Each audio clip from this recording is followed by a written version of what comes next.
మనిషి జీవితంలో పెళ్లికి అత్యంత ప్రాధాన్యత ఉంది. మన జీవితంలోకి వచ్చే భార్య జీవితాంతం మనకు తోడు నీడగా కష్ట సుఖాల్లో పాలు పంచుకోవడంలో సాయపడుతుంది. కానీ ఇటీవల కాలంలో ప్రేమించడం, పెళ్లి చేసుకోవడం పరిపాటిగా మారిపోయింది. ప్రేమించి పెళ్లి చేసుకోవడంలో తప్పు లేదు, కానీ దానికి ఒక నిర్ణీత వయసులో చేసుకుంటేనే జీవితం సార్థకమవుతుంది. చాలా మంది ఏవేవో చిన్ని కారణాలతో తమ వైవాహిక జీవితాన్ని వృధా చేసుకుంటున్నారు. ఈ పొరపాటుకు అనేక కారణాలు ఉన్నప్పటికీ వాటిలో అత్యంత ప్రాధాన్యమైనది వయసు. సరైన సమయంలో, అంటే పెళ్లికి సరిపడ వయసు వచ్చినప్పుడు వివాహ బంధం ఏర్పరచుకుంటేనే ఎక్కువ కాలం సుఖంగా జీవితాన్ని గడపవచ్చు. అలా కాకుండా ఎటు కాని వయసులో, అంటే ముందుగానో లేక బాగా ఆలస్యంగానో పెళ్లి చేసుకుంటే అనేక సమస్యలు వచ్చి వివాహ బంధంపై తేడా చూపుతుంది. అయితే పెళ్లికి సరైన వయసు ఎంత ఉండాలి, ఆ లెక్కేంటో ఓసారి చూద్దాం.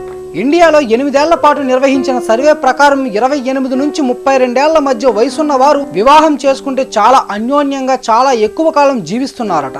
ఈ వయసులో ఉన్న ఆడామగ చాలా పరిణితి చెంది ఉంటారట. ఈ పరిణితి వల్ల జీవితంలో ఎటువంటి ఇబ్బందులు, సమస్యలు ఎదురైనా తట్టుకొని నిలబడే పరిస్థితి ఉంటుందట.